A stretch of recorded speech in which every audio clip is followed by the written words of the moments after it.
চল, আর কাজ করতে ইচ্ছে করতেছে না। ট্র্যাক্টরটা একটু বন্ধ করে নিই, তারপর দুই ভাই মিলে ঘরে যাই, খাবার দাবার খাই। না হলে শরীর আর পারতেছে না। ফুলকপিগুলো তো কালকে বাজারে নিয়ে যেতে হবে, বুঝেছিস? চল চল। হ্যাঁ, বুঝেছি।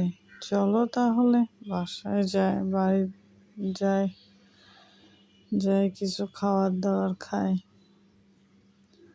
আরে মন্টু বাবু রে!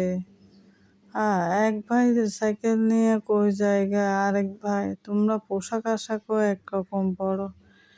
আরে কি করব, আমরা দুই ভাই এখনো মিল আছি, আমাদের ফোলারা মিল নাই। একজন আরেকজনের হিংসা করে। আমরা এখনো বড় ভাইয়ের কথার উপর কথাই বলতে পারি না।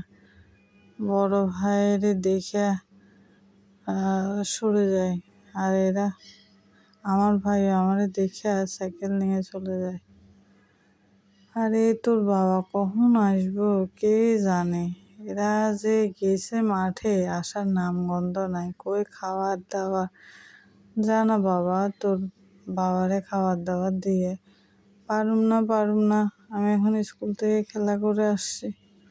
আমি আর পারুম না, আমার হাত পা সবগুলো ব্যথা উঠতেছে। বাবা এখন চলে আসবো, এরা দুই ভাই চলে আসবো, তুমি চিন্তা করিও না মা।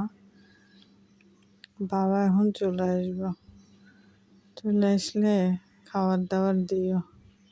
আমাকেও কিছু খাইতে দাও, আমার পেটের অবস্থা খুব খারাপ, মনে হতেছে তারটা ছিঁড়ে যাইতেছে।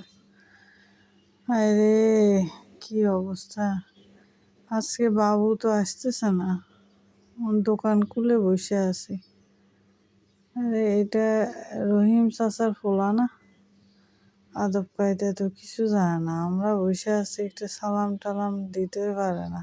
আরে